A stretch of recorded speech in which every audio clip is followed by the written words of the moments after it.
¿Ya está? ¿Terminó su visita? ¿Sí? ¿Terminaron este? ¿Terminaron todos? ¿Sí? Bien. ¿Ya han visto ya sus notas de todos, no? ¿Sí? ¿Se puede ver ahora sus notas o no? ¿Ah? Sí, estamos bien. O son programas. No, algunas notas hemos subido. ¿Sí? Es que los que no han aparecido se han subido. Entonces ahora tenemos que rectificar lo más antes posible.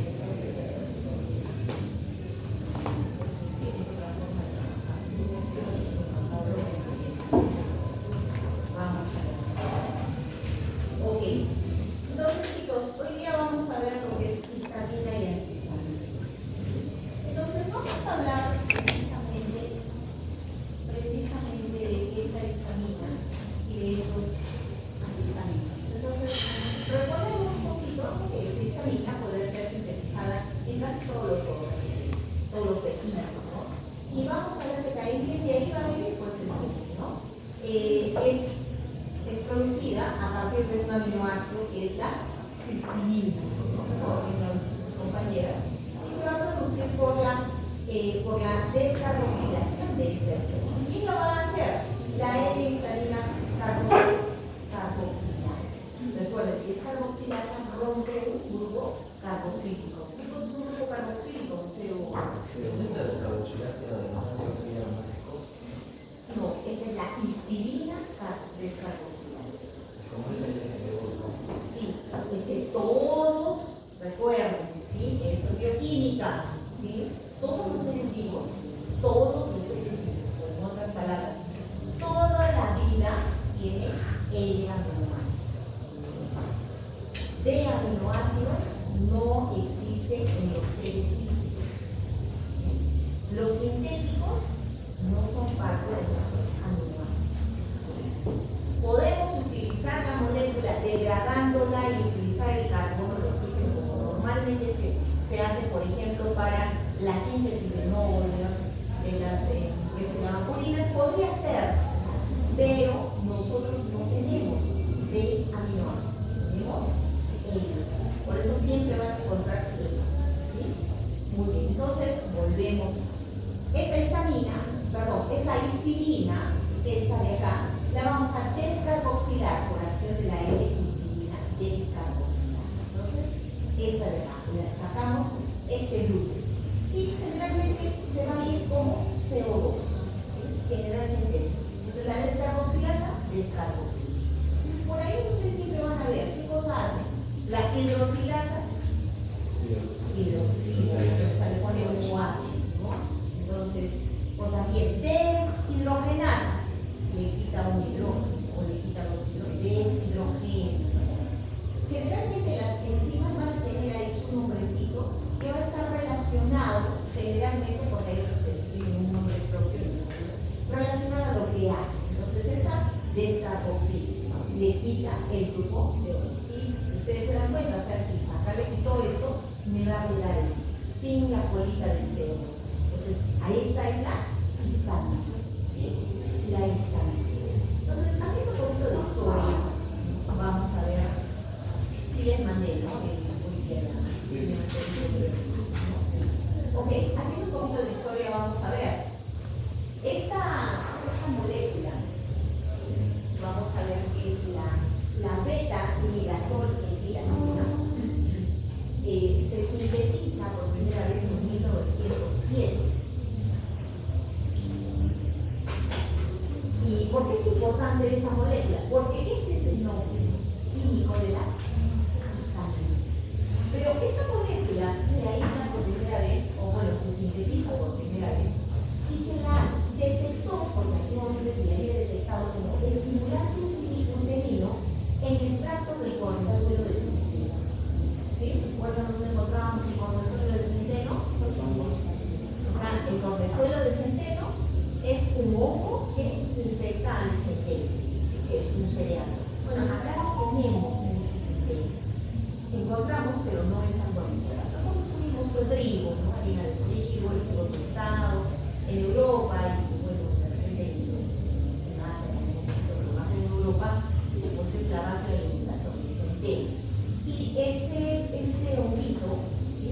Es como le sale como, imagínense un trigo, ¿no? Porque es de la misma familia, es una gramínea.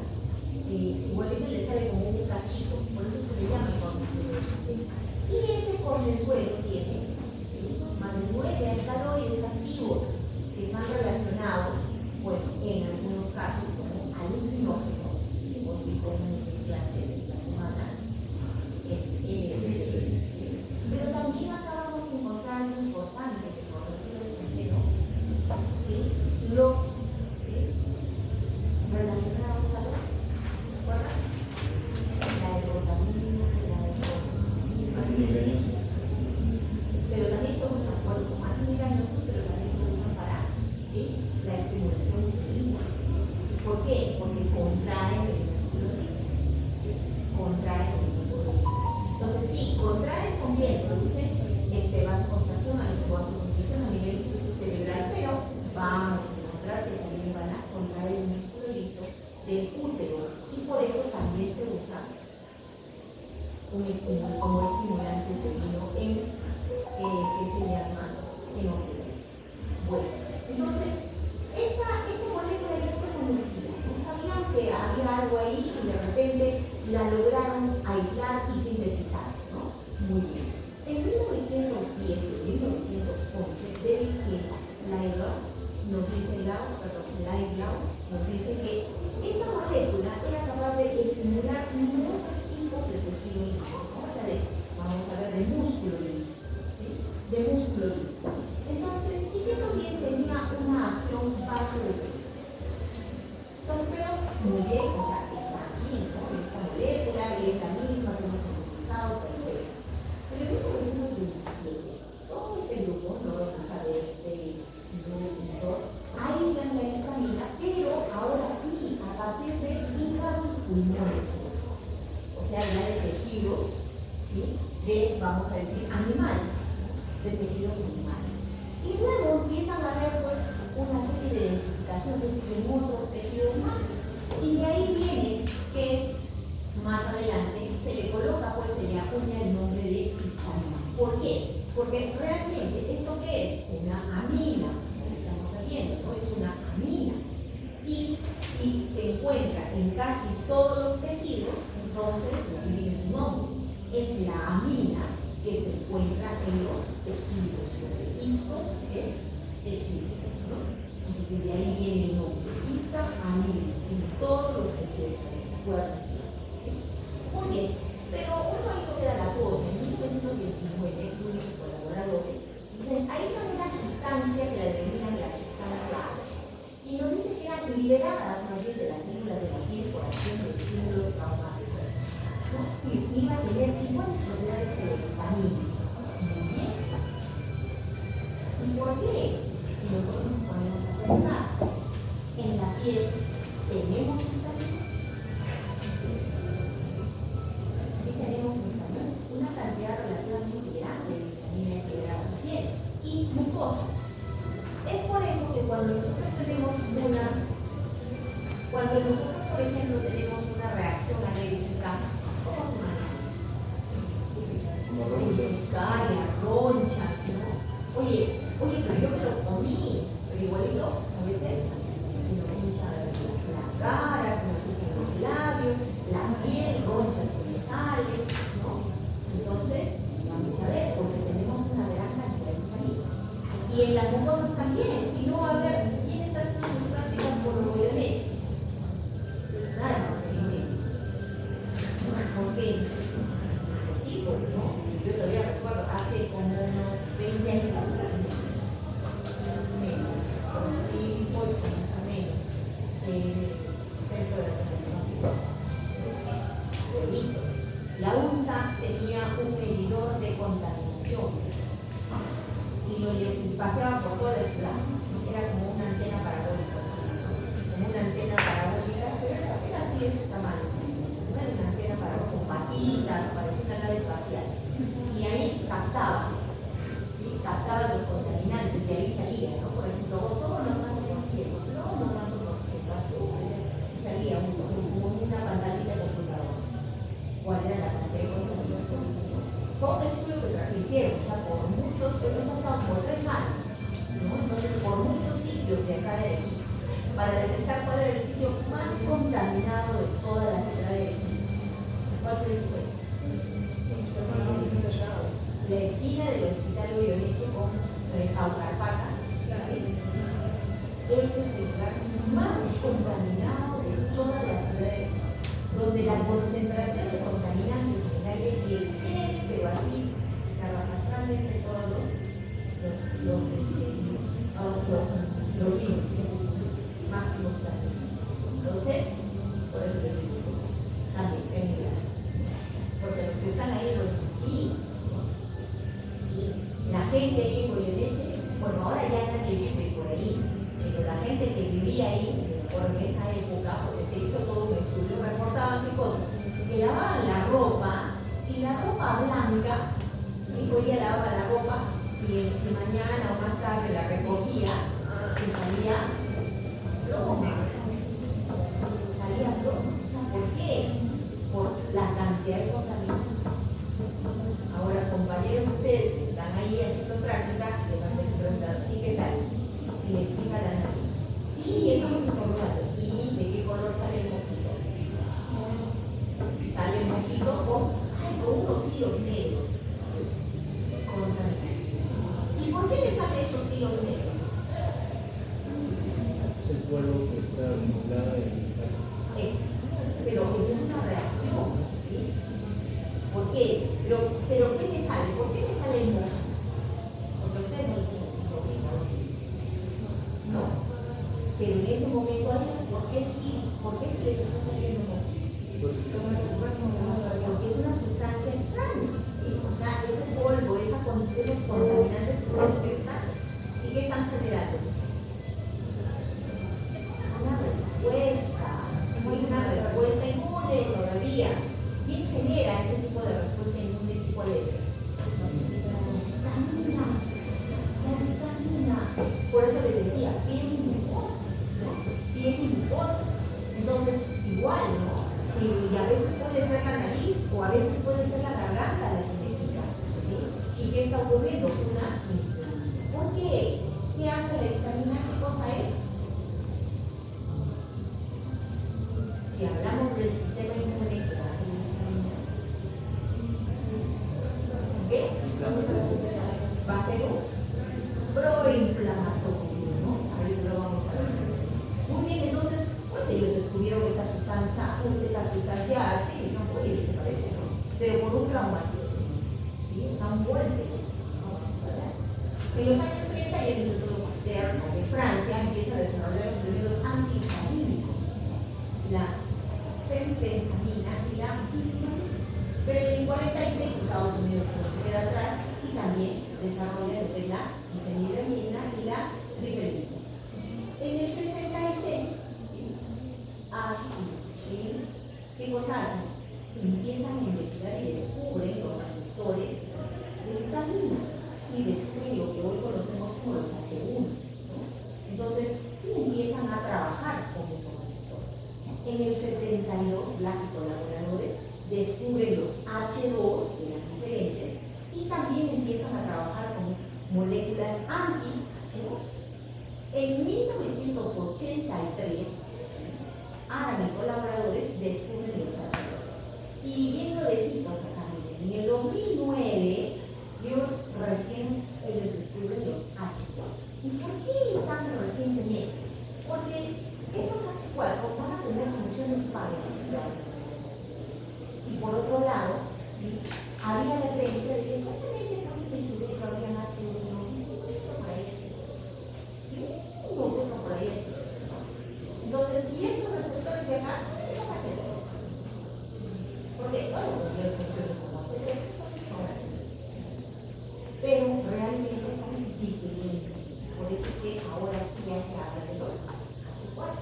Pero los H4 todavía, no estamos viendo, son 9. Todavía no tienen, ¿de cuántos años? Ni 20 años. 15 años. ¿No? Cumplen funciones parecidas, no cumplen la misma función, ¿sí? Entonces, eso también. Entonces, recién se están investigando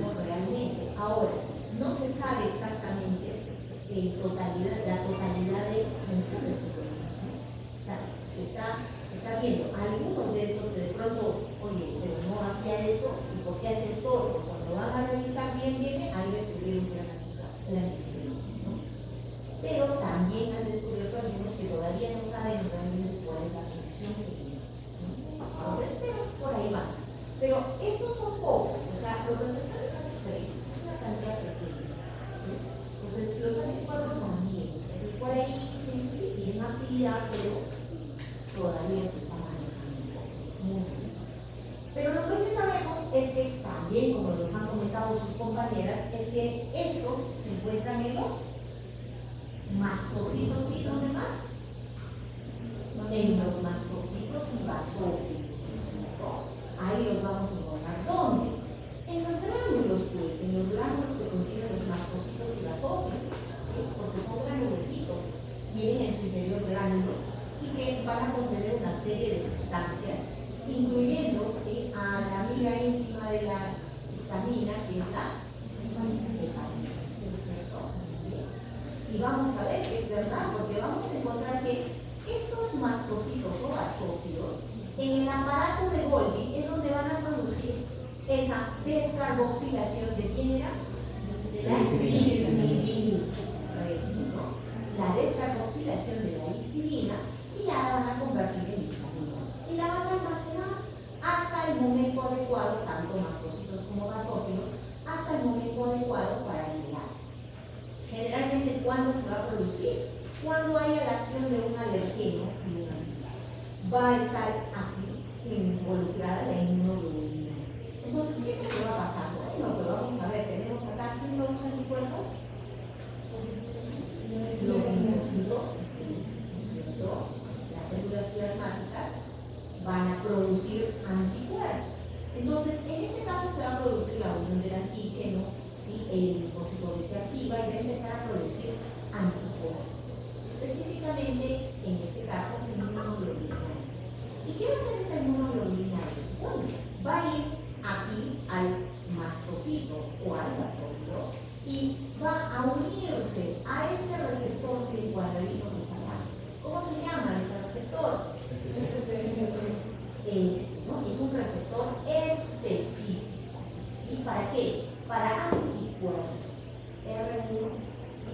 La separa en inmunoglobulina. Entonces se viene y se pega, ¿no es cierto? Se pega. Y cuando se une aquí, activa. ¿A quién? ¿Al mastocito o al basófilo? ¿Para qué? Para que una vez que se active, empiece a liberar, ¿sí?, los granulitos. ¿Y en los granulitos qué cosa hay?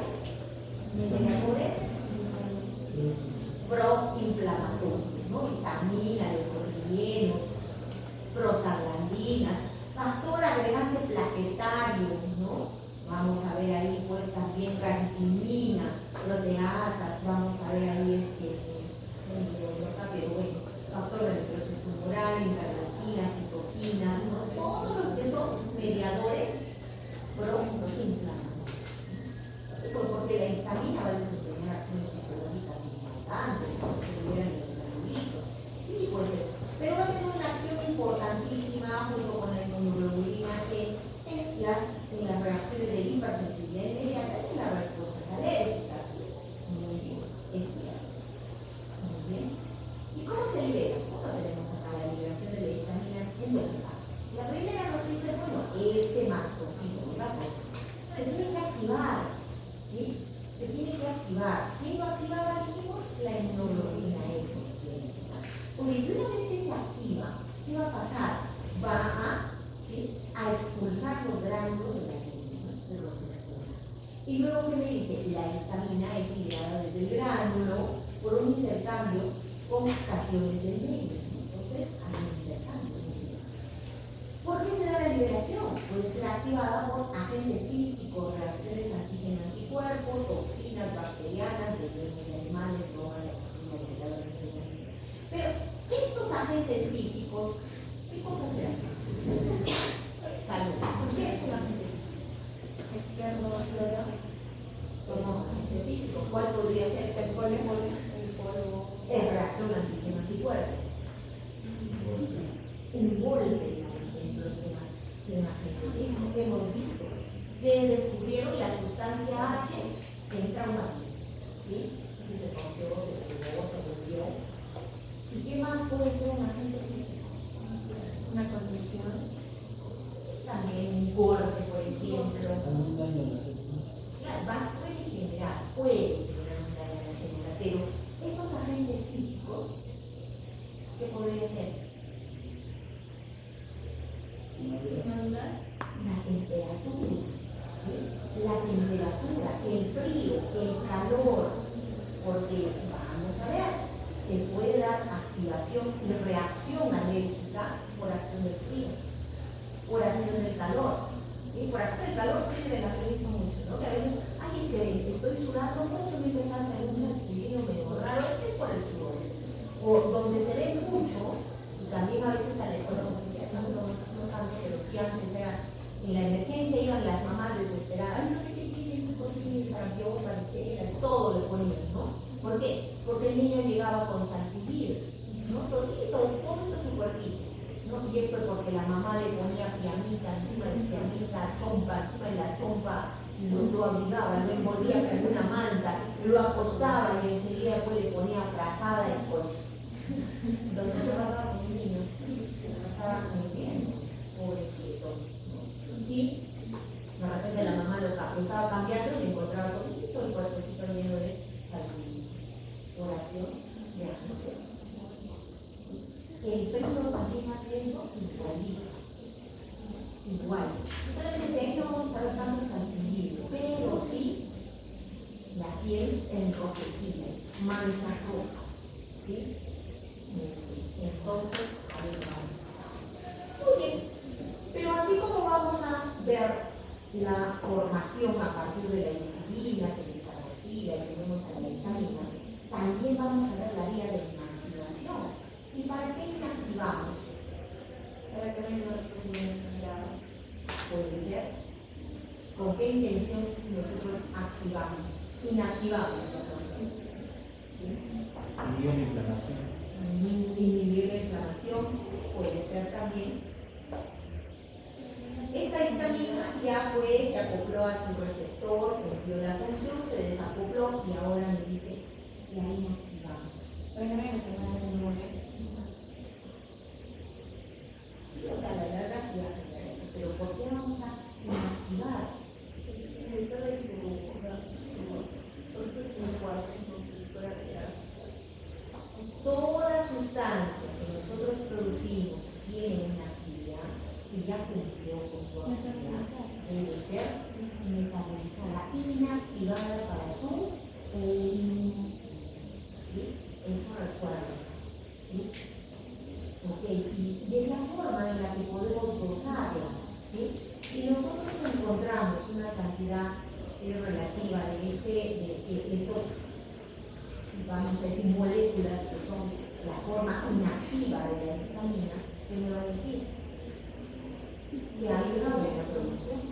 Si yo encuentro una cantidad exagerada de estos, ¿qué voy a decir? Que una cantidad exagerada. O tal vez algo está fallando. Doso histamina y doso esto y la repente. No. O yo debo encontrar algo parecido de repente en orina y no lo encuentro, ¿qué voy a decir? No lo estoy eliminando por orina como debería, algo está pasando. Entonces, para eso también me sirve. ¿Sí? Muy bien. Entonces, voy a ver, ¿cuáles van a ser? Bueno, esta histamina, por acción de la N-metiltransferasa, ¿sí? Se va a convertir en N-metilhistamina. Y por acción, y esta N-metilhistamina, por acción de la monoaminoxidasa B, tipo B, ¿sí? Se va a convertir también en N-metilimirazol acetato. ¿Sí? Es un N-metilimirazol acetato que luego, ¿sí? Esta es una de las formas, ¿sí? Pero también, o sea, esta N-metilhistamina, por acción de la diaminoxidasa, la GAO, ¿sí? La GAO, diaminoxidasa, se va a convertir también en N-metilimirazol acetaldehído, ¿sí? Acetaldehído. Y por acción de la aldehído deshidrogenasa, se va a convertir también en imidazol acetato. Entonces, este imidazol acetato y el N-metilimirazol acetato van a ser las formas inactivas de esta histamina. En otras palabras, cuando la histamina se metaboliza, se puede convertir en estas dos para ser eliminada. Muy bien, y entonces volvamos a repetir. ¿Qué efectos tiene pues, realmente la histamina?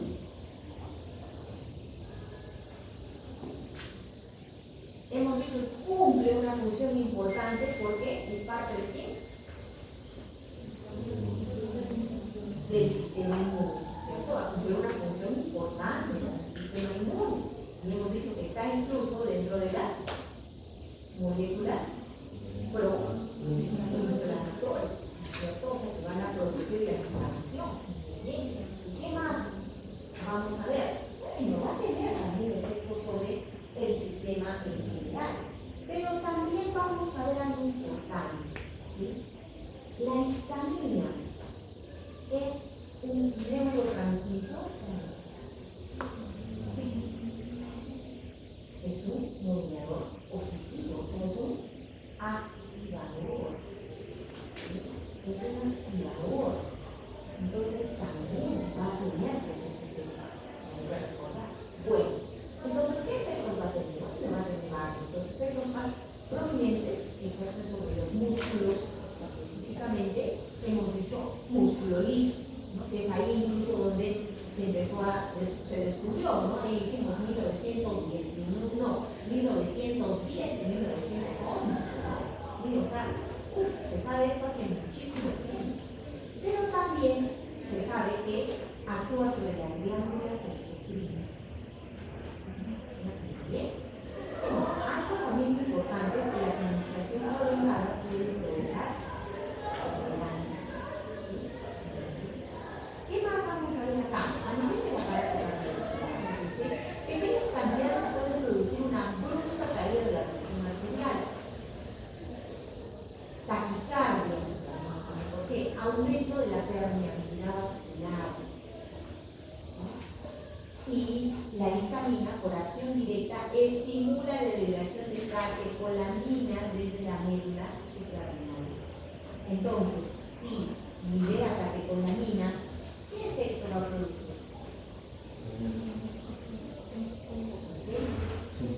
¿Simpático o parasimpático? Simpático.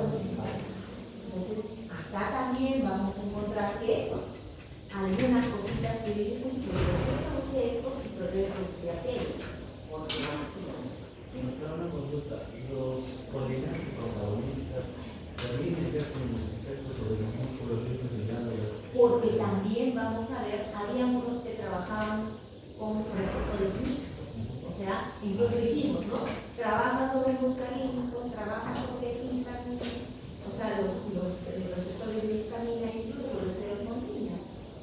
¿Sí? Tanto para el como Entonces, también vamos a ver. ¿Sí?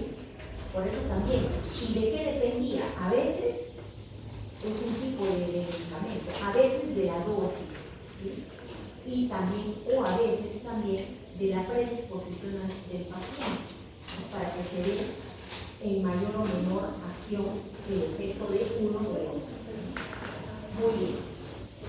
Sobre el músculo liso extravascular, porque obviamente tenemos músculo liso vascular. Entonces, por ejemplo, me dice, incrementa el tono y la motilidad del músculo liso gastrointestinal.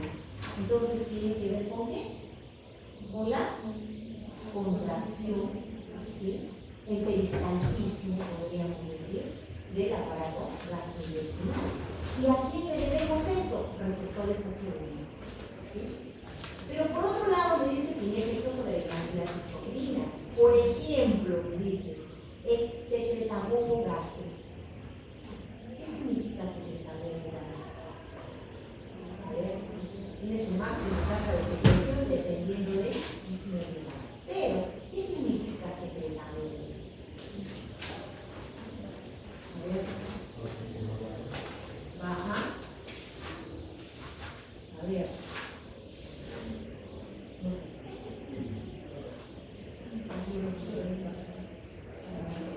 ¿Qué cosa es secretagogo? Va a secretar mayor cantidad de, obviamente, jugo gástrico. y van a hacer, porque realmente vamos a encontrar, son debido a los receptores H2, y los H2 se encuentran en las células parietales. Y las células parietales, ¿cuál es su especialidad? Secretar, liberar ácido clorhídrico. Entonces, ese es el que secretamos. Pero acá era H1, pero acá es H2. ¿Sí? H2. ¿Ok? Y bueno, acá vamos a ver, pues más o menos para que vean. Los H1, ¿dónde los encontramos? De los vasos, bronquios, tracto gastrointestinal, tejido de conducción del corazón, células secretoras, terminaciones nerviosas y sensibles. Entonces, está pues, en el músculo vascular, extravascular, y también lo tenemos en el sistema nervioso central. Lo vamos a tener. Importante, este es el principal receptor de las células de la célula. Entonces, cuando este se activa, ¿qué hace? Aumenta la hidrólisis de fosfoinositol fosfato con aumento de calcio intercelular. Entonces, si aumenta el calcio intercelular, ¿qué hace? ¿Qué hace con la célula? La activa. Y cuando una célula se activa, se cosa muy bien. Entonces, esa es la razón. ¿Sí? Muy bien. A nivel del estómago, bueno, a nivel del estómago, de las H2, ¿dónde se encuentran? Células parietales de la glucosa. Células musculares lisas de vasos, células miocárdicas, y nódulos, linfocitos, mastocitos, muy bien. ¿Y qué me dice? Bueno, también tomamos, obviamente, el sistema nervioso, por supuesto, también las H2 están en el sistema nervioso central. Y me dice, ¿cuál es la acción? Cuando se activan, más bien, hay un aumento del AMP cíclico. ¿Qué hace el AMP cíclico? Aumenta la liberación, ¿sí? De algo. Por eso es que van a trabajar como secretagogos acá, secretando también algunas sustancias por ahí. Pero acá también me dice, y un bloqueante o un bloqueador de estos receptores H2, ¿quién sería? La ranitidina. ¿Para qué se usa la ranitidina? Para disminuir la liberación de quién? De ácido clorhídrico por parte de las células parietales. Pero ya acá viene la célula. ¿Solamente va a actuar sobre las células parietales? No, porque tiene todo esto. Entonces, ese es el problema. Muy bien. ¿Y las tres? Bueno, los H3 no se tienen pues baja cantidad, así son poquitos. Los vamos a encontrar en pulmón, en estómago, en intestino, en páncreas y en sistema nervioso central. ¿Sí? Pero en el sistema nervioso central nos dice, pueden haber hasta 3 tipos de receptores. Y acá van a jugar un papel importante porque bloquean la liberación de histamina en el mismo sistema nervioso central por acción de bloqueo de los canales de calcio. Entonces, acá, de repente también en algunos textos lo van a encontrar como el efecto de retroalimentación negativa, auto-feedback negativo. Entonces, ¿cómo es esto? ¿Cómo es esto? Simple. O sea, yo soy la célula, yo soy la neurona que está produciendo histamina, ¿sí? Acá está la histamina y produce, ¿sí? Y entonces esta histamina tiene que venir y colocarse en su receptor, ¿sí? Pero ¿ha sido la única histamina, la única molécula que yo he producido? No, se han producido varias, ¿no es cierto? O sea, se han liberado vesículas que contienen varias histaminas. Y no solamente se ha liberado una vesícula, sino se han liberado varias vesículas, ¿no es cierto? Entonces, por ahí las histaminas han ido y se han ido a su receptor correspondiente. Pero acá en el medio, ¿habrá histaminas libres? Sí, en el medio. ¿Sí? En el medio del sináptico, vamos a decir, en el espacio sináptico, ¿habrá histamina libre? Por supuesto. ¿Sí? Entonces, yo estoy activa y sigo fabricando más vesiculitas para que sigan saliendo neurotransmisores, incluyendo la histamina. Entonces, ¿qué pasa acá? ¿Sí? Esta se fue con su que se llama receptor. Pero por acá, en el medio hay algunas. Y hay una concentración relativamente alta. Entonces, de pronto, una de estas viene por acá y se une a un receptor que yo voy a tener por este lado. ¿Y qué le va a decir? Bueno, ya hay suficientes por ahí y entonces ahora deja de enviarme más vesículas por esta lado. Y entonces en ese momento se produce una activación, ¿sí?, por parte del receptor, y ese receptor inhibe a los canales de calcio que están haciendo canales de calcio. Y por el contrario, lo cierran y ahora la célula se inactiva, ya deja de producir más vesículas. Entonces, a eso se le llama ese feedback negativo asociado a los receptores H. ¿Sí? ¿Está claro? Muy bien. Efectos farmacológicos. Entonces, tienen efectos locales o sistémicos en el músculo liso del ángulo, constricción del músculo liso extravascular, ¿sí?, bronquios e intestino. Es lo que me decían, ¿sí? ¿Sí? Es lo que decíamos. El músculo liso extravascular va a tener una constricción, producto de las H1, ¿sí? Glándulas exocrinas regulan la secreción por acción de las H2. Formación de edema, estimulación de terminaciones nerviosos sensitivos, el fluorito, vasculares, vasodilatación capilar, disminución de la resistencia vascular periférica, hipertensión arterial y ¿no? ¿Por qué? Porque vamos a tener a nivel del endotelio H1, ¿sí?, van a presentar mayor actividad, un inicio rápido que una corta duración, ¿no? A nivel del músculo liso están las H2, entonces eso sí van a producir vasodilatación más lenta y ¿sí?, más problemas. Entonces, acá tienen este tratamiento, o sea, son algunos de los efectos, ¿no? Por ejemplo, la respuesta triple de Willis. ¿Qué cosa da? ¿Sí? Ante uno de estos efectos, vamos a decir, alérgicos, vamos a decir, va a haber un rubor localizado, un eritema, ¿no? Todo esto se pone rojito. Y acá, la formación de la papa. ¿Sí? Ahora sí, está comprendido lo del corazón. ¿Sí? Ahora sí. ¿Por qué se da? Entonces, muy bien. Entonces, en el corazón se va a dar inotropismo positivo, estimulando ¿por qué?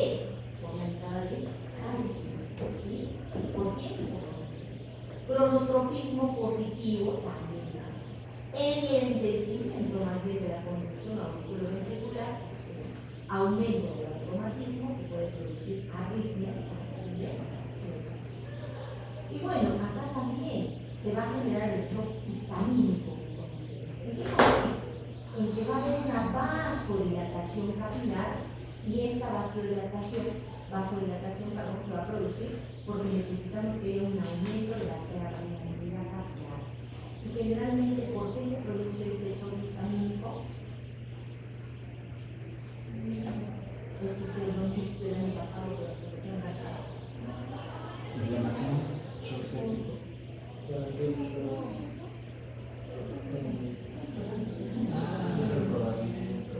Diabetes. La diabetes.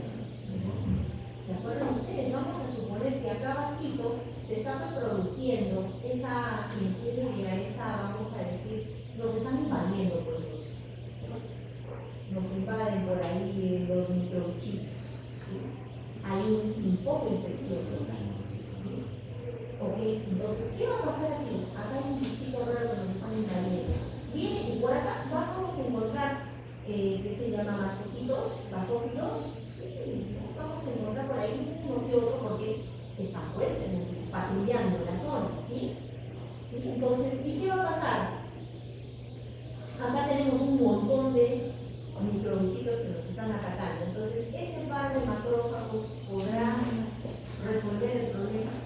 No. Entonces, ¿qué hacen? Liberan granulitos, ¿sí? Y en los granulitos que había, había todo eso, ¿se acuerdan? Eso que hemos dicho, mediadores proinflamatorios. Entonces, ¿qué había? Citoquinas. ¿Qué tipo de citoquinas? Quimiotaxis. ¿Qué significaba? ¿Qué hacían esas? Se van a ir, pero por todo lado, por todo el cuerpo, y le van a avisar a todos los linfocitos que encuentren con los ataques. Doctor, una consulta. Si el cronotropismo es positivo, ¿qué quiere decir que aumenta la velocidad en la que se contrae el corazón? Pero esto no va en contra del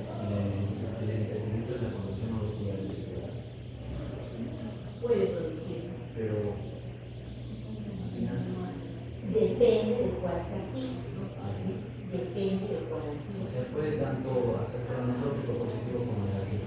Puede ser. Bueno, generalmente, por eso te dicen que los H2 van a estar asociados. Ahora, también, o sea, por eso es que algunos fármacos pueden inhibir, por ejemplo, el H1 o el H2. Si inhiben el H2, van a dejarlo al H1. Pero si inhiben el H1, muy bien. Entonces, acá qué cosa vamos a ver. ¿Sí? Acá qué vamos a ver. ¿Qué más pasaba acá? Ya, o sea, vienen, hemos dicho, reclutan a los... Hay un rodamiento, ¿no es cierto? ¿Por qué? Porque obviamente le van a decir, va a haber señales, ¿no? Porque no es en cualquier lugar, hay señales donde le van a decir, acá se tiene que bajar, ¿no? Acá tienes que llegar, ¿no? Ahí llegan y las cadenas las hacen rodar, ¿no? Y entonces por acá. Pero ¿quién genera este huequito por donde va a pasar? ¿Quién se genera? ¿El geométrico? Se da por la permeabilidad del cuerpo. ¿Quién genera esa permeabilidad? La histamina. La histamina es la que va a decirle a las células miocelulitas, yo sé que se quieren mucho, pero ahora necesitamos que se separen para que por ahí pueda pasar. O sea, el sistema inmune sabe todo, ¿sí? Y se la sabe todo también, ¿no? Entonces, ¿qué hace? Bueno, hace que la histamina abra pues el paso. Y por ahí va a poder pasar esta célula que tiene la capacidad de formarse, va a poder pasar ese linfócito y también se va a liberar algo de fluido necesario para la migración de estos hacia el lugar del linfócito. Pero acá también, una vez que termina todo este proceso, ¿sí? ¿Qué pasa? ¿Se queda el hueco abierto? ¿Qué pasa? Se tiene que cerrar, ¿verdad? Y esa sea automática, ¡pum!, se cerró. Entonces, le va a tomar su tiempo. Pero mientras le va tomando su tiempo, por acá no se podría escapar hasta un glóbulo rojo. Sí, ¿y por qué no se escapa? ¿Qué pasa? ¿Qué pasa? Voy a traer a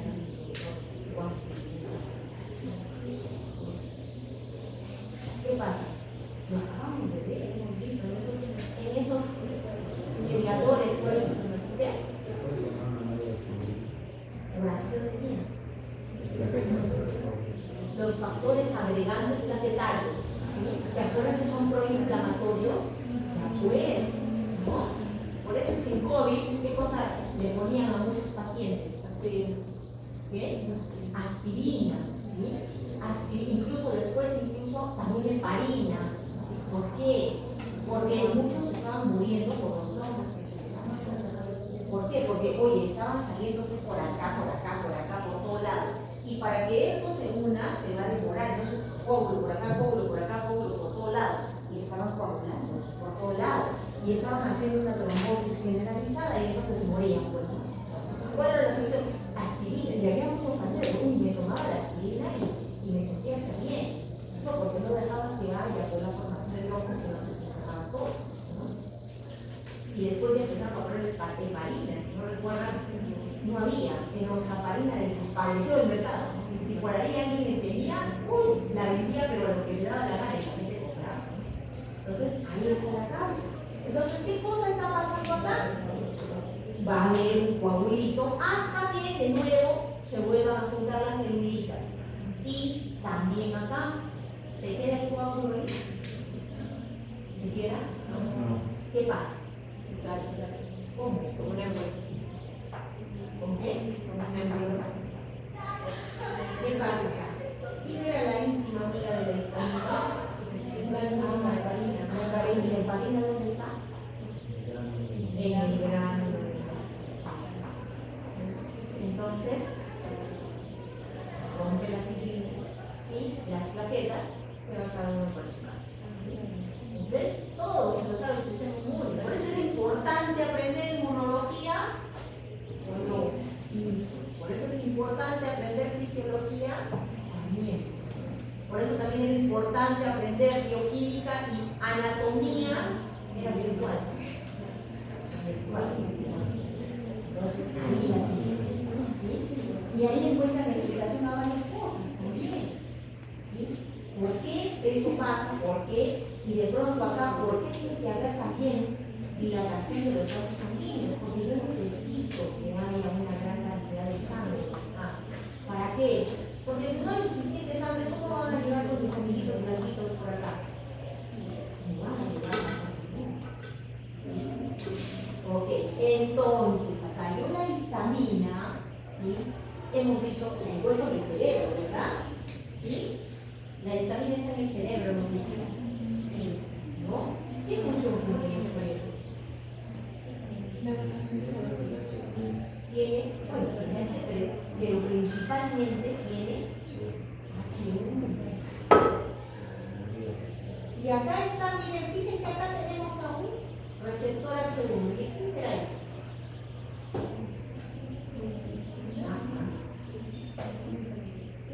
Antihistamínico. Entonces, ¿qué está haciendo el antihistamínico? Está bloqueando el receptor. Y cuando el antihistamínico está bloqueando el receptor H1, ¿qué le pasa a la neurona? Dice, con tanto sodio no puedo trabajar. O sea, tengo sueño. ¿Sí? ¿Qué dice el histamínico? Quítate, porque tengo que trabajar. O sea, déjanos despertarla para hacer nuestro trabajo. O sea, porque la neurona debe estar así dormida o activa. Activa, porque eso es lo que va a hacer la histamina a través de los receptores H1 en la neurona, va a despertarla. Bien. Y eso es en las neuronas ya desarrolladas, o sea, vamos a decir diferenciadas. Y así la histamina en el sistema, vamos a decir, en el tejido neuronal. Igual, en el tejido nervioso neuronal.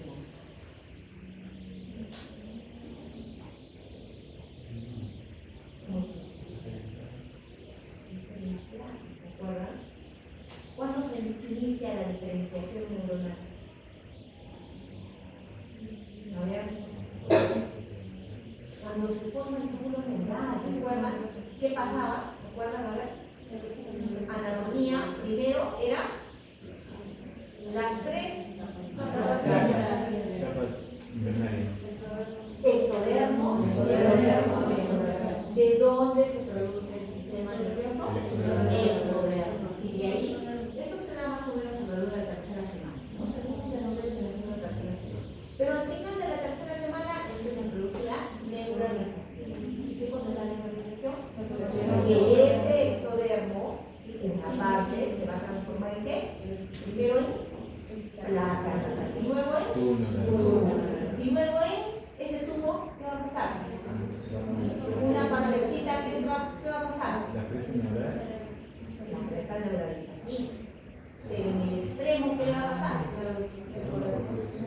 Se va a producir las tres vesículas primarias. ¿Cómo se llama?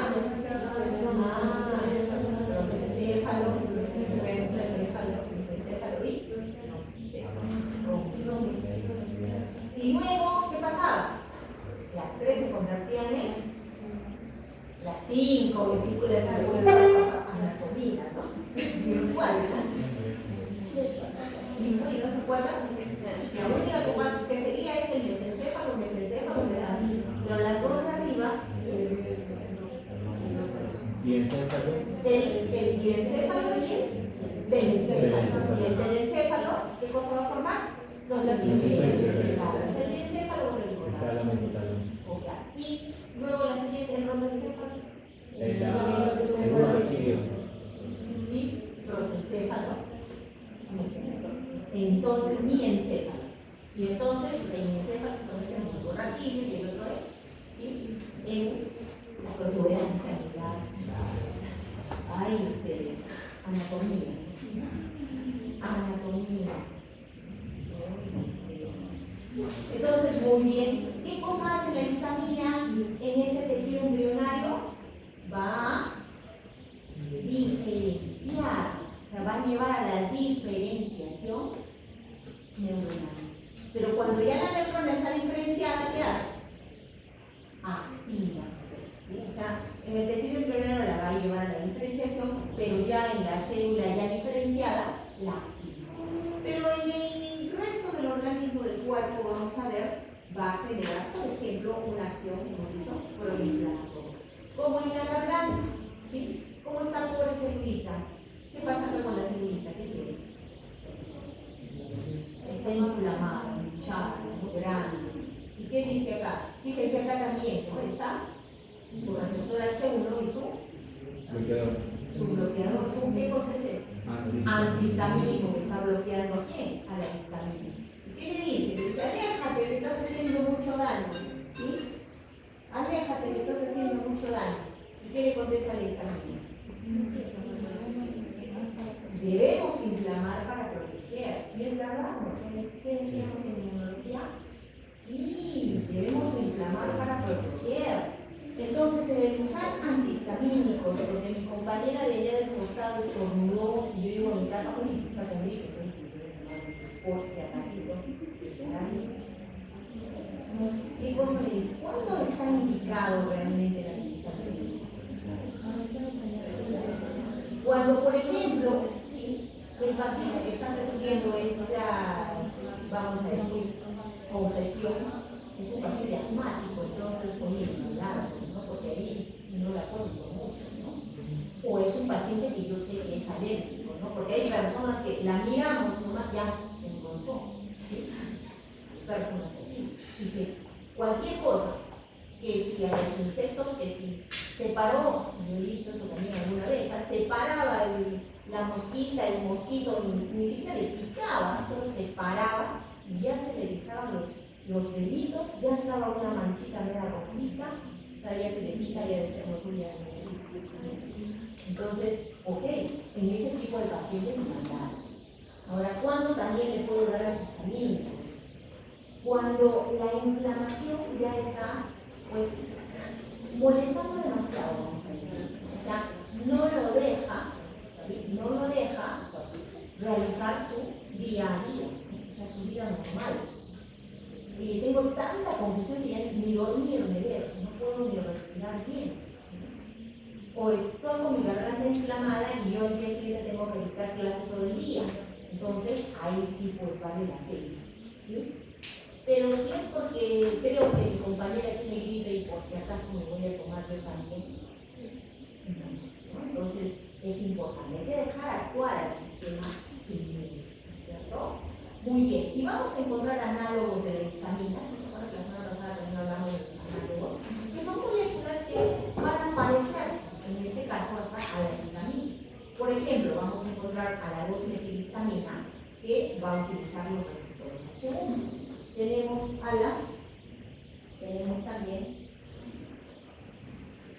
la 4-metilhistamina, que son los H2, y el betasole, que son el H2 y el H3. ¿Sí? H2 y H3. Ok, y vamos a encontrar también algunas moléculas que van a participar bloqueando, ¿sí?, a los H1. Pero también hemos visto que vía lateral tienen varios efectos adversos. Y vamos a ver, ¿no? Acá que se pueden utilizar en investigación actualmente, se están utilizando, ¿no? Para evaluar sensibilidad, para diagnóstico, para ver algunas características y también la desensibilización utilizando antihistamínicos, ¿no? Pero bueno, vamos a hablar de los antihistamínicos, o sea, estas drogas antihistamínicas. Por lo general vamos a encontrar a los bloqueadores H1. ¿Sí? Los antihistamínicos es lo que hacen, son bloqueadores H1. Y hoy en día los vamos a encontrar de primera generación, segunda generación, aunque ya últimamente estamos hablando de tercera generación. Y bueno, a ver si los conocen. La clorfenamina, sí la conocen, ¿sí? A la clorfenamina, al pimeningrinato, sí lo conocen, ¿sí? Aunque no precisamente como un antihistamínico. ¿Cómo que lo conocen? Como antiemético, ¿verdad? El Gravol, el Dramamine, ¿no? ¿Sí? No lo conocen como antihistamínico, o alguna vez les han dicho, a ver, estoy con gripe, tómate un Gravol para que se mejore. No. ¿Pero por qué? Vamos a ver ahí. La difenhidramina, bueno, que todavía la promethazina. La ciprofloxacina no se usa tampoco ya tanto como antihistamínico, y el limipidero que tampoco lo usa. De acá, de las de segunda generación, terfenadina sí la usamos, pero no es conocido, ¿sí? El asterisol tampoco lo conoce. Este sí, la loratadina, ¿sí? A la loratadina sí la conoce. ¿Sí? La desloratadina, en este caso es un infiltrado, acá le hemos puesto segunda generación, pero este es de tercera, ¿sí? Entonces, eso es un infiltrado. Bueno, si la conocen, la fenoxapenadina, esta también la conocen, es el famoso Alegra, por ahí los abuelitos usan mucho esto, ¿sí? Personas que tienen muchas alergias por lo general, ¿sí? Personas alérgicas, algunos asmáticos, también. Y la cetericina, que sí la conocen, ¿sí? ¿Sí o no? La cetericina. La evasfina es muy conocida. Muy bien, entonces vamos a ver. ¿Quiénes son las de tercera? La levocetericina y la desloratadina. O sea, estas son moléculas, vamos a decir, que han evolucionado a partir de la cetericina y de la loratadina. ¿Sí? Entonces, ¿qué son? Son moléculas que van a tener menos efectos indeseables que las otras, ¿no? Pero igual tienen. Ok, entonces, estos antihistamínicos, ¿qué acciones farmacológicas van a tener? Van a actuar sobre los receptores H1, ¿sí? Sobre los receptores H1. ¿Y qué van a hacer? Evitan el broncoespasmo, bloquean parcialmente la hipotensión arterial, ¿sí? Inhiben el aumento de la permeabilidad capilar, inhiben el prurito, ¿sí? Y mejoran la urticaria, el rinitis y la alergia. Pero acá también tienen acción, como estábamos diciendo, sobre los receptores de serotonina, ¿sí? ¿Qué hacen? Antagonizan los espasmos bronquiales y los espasmos uterinos. Y bueno, tiene una acción antitubulinosa. Ok, me dice, los de primera generación, ¿cuál es el problema más grande que van a tener? La somnolencia y la sedación muy intensa. ¿Sí? Por eso es que los de primera generación se están empezando a dejar de usar. ¿Sí? Muy bien. ¿Qué más vamos a ver acá? Suprimen los síntomas cinetosis, ¿sí? Por acción anticolinérgica. Y pueden tener efecto antiparkinsoniano. Sobre el sistema vegetativo, tienen acción anticolinérgica mínima, pero pueden producir sequedad en la boca y visión borrosa dentro de los principales efectos adversos, ¿no? Entonces, sí, pues son un poquito malosos, ¿no? Y vamos a ver, los de segunda generación, dice más bien que estos tienen poco efecto de sedación y no tienen efectos en los síntomas cinetosos. Pero algo que sí es importante es que ni de primera, ni de segunda, ni de tercera no le podemos dar a pacientes con glaucoma, ¿sí? No le podemos. Porque ¿qué cosa va a producir? ¿Qué va a producir? Se va a cerrar más, ¿sí? Y yo lo que quiero más bien es que me aperture para que pueda salir, ¿cierto? Aparato cardiovascular, brusca caída de la presión arterial, ¿sí? ¿Qué más? En el aparato digestivo, ¿qué va a tener? Efecto antiemético, ¿sí? ¿Quién tiene el mejor efecto antiemético? ¿Sí? Pero no tiene muy buen efecto antihistamínico.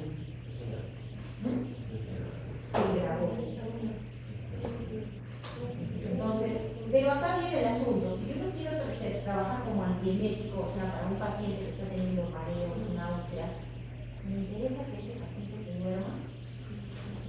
A ver qué dice. No. Ese paciente se va a ir de viaje, por ejemplo, y suele marearse por el movimiento y ya hay problemas vestigiales y todo, y le dan náuseas y vómitos. Sería importante que se durmiera ese paciente. Sí, claro, es importante. Incluso si yo tengo problemas vestibulares, a ver, la dermatitis, ¿cuál es la cura de la dermatitis? ¿Qué hacemos con el paciente que tiene la dermatitis? No sé si ¿qué hacemos con el paciente que tiene laberintitis le vamos a dar Rigato y sinaricina. ¿Por qué? El Rigador obviamente de toda la parte, ¿sí? Porque está afectando el sistema nervioso de todas formas, pero también para que el aparato vestibular se relaje y que se duerma. ¿Cuál va a ser la cura de la laberintitis? Bueno, vamos a dormir 3 días. Nada de celulares, nada de televisión, nada de revistas, nada de nada. ¿Sí? No puede estar mirando ni fijando la vista. No puede salir a pasear, ni tampoco puede subirse a ningún vehículo motorizado, porque el movimiento puede volver a inflamar todo. Entonces, ¿qué me interesa? Que se duerma y que me deje de molestar. Porque ese paciente es desesperante, antes que le está fastidiando, y se para, y se hace, y que quiere por acá, y prende esto. Ah, si es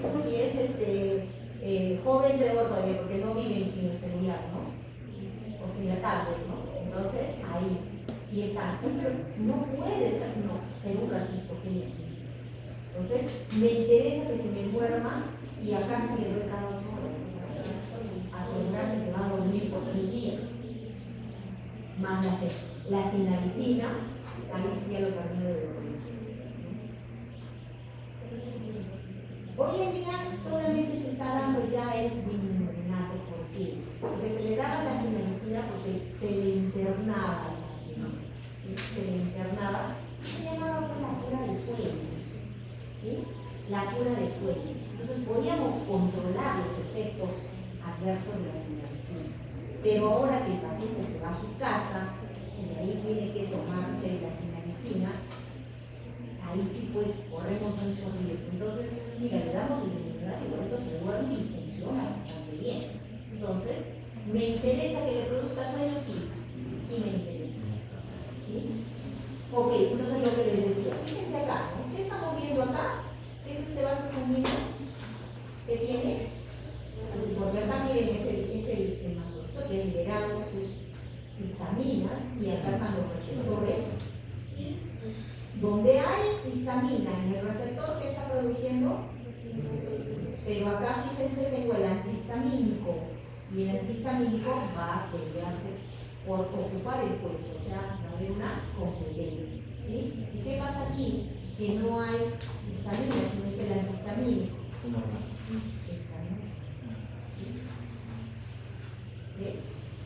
Okay. Vamos a ver, que la farmacocinética de esos antihistamínicos, ya sea por vía oral, endovenosa o muscular, los de primera generación vamos a tener un tiempo de vida corto, de 4 a 6 horas. ¿Sí? Me dice, los de primera generación van a estar a nivel de, van a tener acción a nivel del aparato cardiovascular y del aparato digestivo, sí, porque ahí también los receptores, según hemos dicho, musculolistas, perfectos. Sobre el sistema nervioso central, sí, van a tener acción. Por eso es que los antihistamínicos de primera generación, la clorfenamina, por ejemplo, me la tomaba y me dormía, pero hasta pasado mañana. ¿Sí? Y más todavía si eran personas susceptibles, peor. Va a tener metabolización a nivel del hígado y la presión va a tener. Muy bien. Y los de segunda generación, bueno, los de segunda generación me dice, vamos a tener acción sobre el aparato cardiovascular, sí, sobre el aparato digestivo, sí, pero son moléculas mucho más complejas que ya no atraviesan la membrana, la barrera, hematoencefálica, ¿sí? Y al no atravesar la membrana hematoencefálica, la barrera hematoencefálica, ¿qué va a pasar? ¿Cómo va a ser esa neurona? Activa, despierta, ¿no? ¿Se acuerdan? Despierta. Y también, otra cosa importante son el tiempo de vida. ¿Cuánto tiempo? 24 horas, o sea, una vez al día. En cambio acá, ¿cuántas veces tengo que tomar? A ver, imagínense, si tengo 2 horas, 4 veces al día, ¿cuántas pastillas? 6. Mi paciente tomará las 6. Y a mí viene otro problema, porque, oye, ya estoy en la hora 6 y yo tenía que tomar hace 2 horas. Me tomo 2. Y eso es algo muy común en los pacientes. Me tomo 2. Ya estoy en la hora 7 y en la hora 8 ya debería haber sido mi segunda dosis. Me las tomo las dos gotas. ¿Qué tal? Eso es lo que pasa. ¿Qué conlleva eso? Una intoxicación. Entonces sí, porque los de primera generación van a tener efectos colaterales, la sedación, somnolencia, erección borrosa, enfermedad de la boca. Pero también tienen efectos tóxicos. Pueden tener una depresión del sistema nervioso central, incluso llevarlo al coma y pueden producir convulsiones. Entonces no son tan bonitas que digamos, ¿no? ¿Y por qué se da? Por eso, porque como es cercana a la dosis y a veces se la toman rápido, ¿sí? Las dos juntitas. Y también recordemos que los pacientes, pues, ¿qué piensan? Oye, es una pastillita más o menos. Yo mañana tengo que irme a trabajar o a hacer algo. Me tomo 3. O también, ¿no? Oye, tengo que hacer un viaje largo. ¿No? Tengo que hacer un viaje largo. Yo me acuerdo también cuando yo estaba en mi segundo. Trajeron a un paciente en emergencia. ¿Por qué? Sedado. Ya se había ido al aeropuerto. Desde el aeropuerto parecía que estaba borracho. Entonces, ¿qué pasaba? No puede uno subir, no, antes no se podía subir a abordar un avión que estaba, ¿no? Que se llama estado etílico, no se podía, ¿no? Tenían que bajarlo o no abordarlo. Entonces, cuando el señor estaba caminando, estaba pues todo mareado, pero no, de pronto se desmayó. Y entonces lo traen a la emergencia, ¿y qué había pasado? Era la primera vez que iba a volar. Y entonces, ¿qué digo? No, o sea, yo me subo al avión y me duermo, ¿sí? Y cuando despierte ya llegamos, ¿no es cierto? Entonces, ¿qué hizo? Se tomó como 5 o 6 pastillitas de dragón, juntitas, y ahí viene el entonces, si no llegó al aeropuerto, no llegó al hospital, ya me llegó al hospital, no, ¿no? Entonces, eso pasa, o sea, créanme que lo estoy diciendo, pero ¿cómo? Igual. Porque no tienen por qué saber ¿no? Las de segunda generación también pueden producir acumulación, ¿sí? ¿No? Como la terfenadina y el astenisol pueden producir arritmias graves cardíacas, ¿no? Entonces tampoco son tan seguritas que digamos, ¿no? Bueno, acá tienen algunos. Entonces, acá tienen algunos preparados, ¿no? Miren, ¿qué indicaciones? En afecciones alérgicas. Vamos a ver, procesos cutáneos no alérgicos, cinetosis, todos de la primera generación, y para el vómito.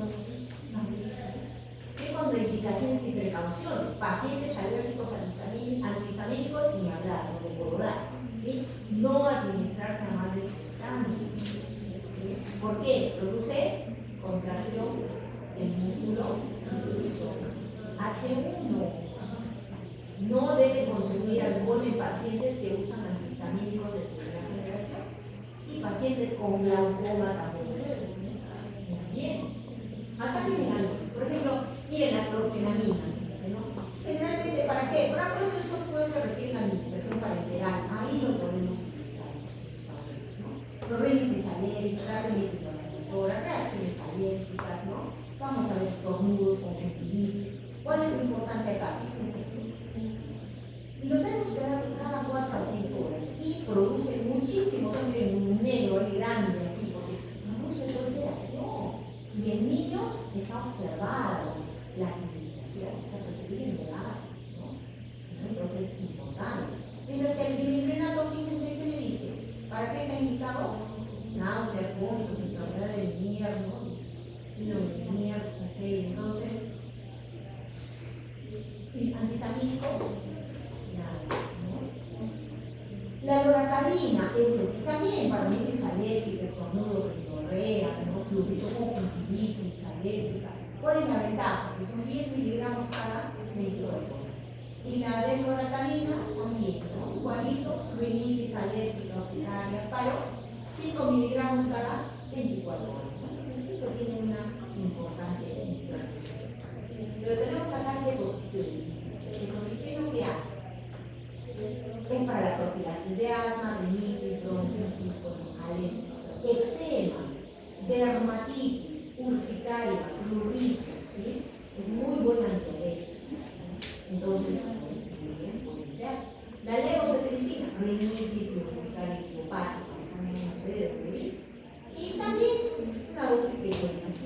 miligramos cada 24 horas. 5 miligramos.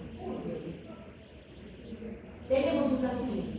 A ver, paciente varón de 15 años procedente del campo. Refirió que le dieron penicilina a causa de un proceso respiratorio infeccioso. Y al 7º día se le produjeron lesiones en forma de roncha financiera. ¿Qué medicamento le recomendamos? Un antihistamínico. Fijo. ¿Qué hace? Podría ser levosopiricina, que son de tercera generación. No es tanto. También podría ser una locatorina, porque es el tipo de... Las de tercera generación podría ser, pero mucho más indicado para este tipo de reacciones va a ser el keto. A ver, ¿dónde está? Keto. ¿Por qué? Para la eczema, dermatitis, urticaria, ¿sí? No son idiopáticas, ¿sí? Este sí sabemos de dónde viene. ¿De dónde viene? De la penicilina, ¿sí? Al 7º día le produjo la penicilina. Es un medicamento circulante si no hubiera. ¿Cuál? El ketoticeno está en todos los centros de salud, es un medicamento muy común, a veces la deltoratamina y la que se llama levosepiricina no lo compran en los centros de salud porque es caro. Es caro, entonces, pero en cambio el ketoticeno sí, o clorfenamina, pero ya hemos visto que no es lo ideal, pero el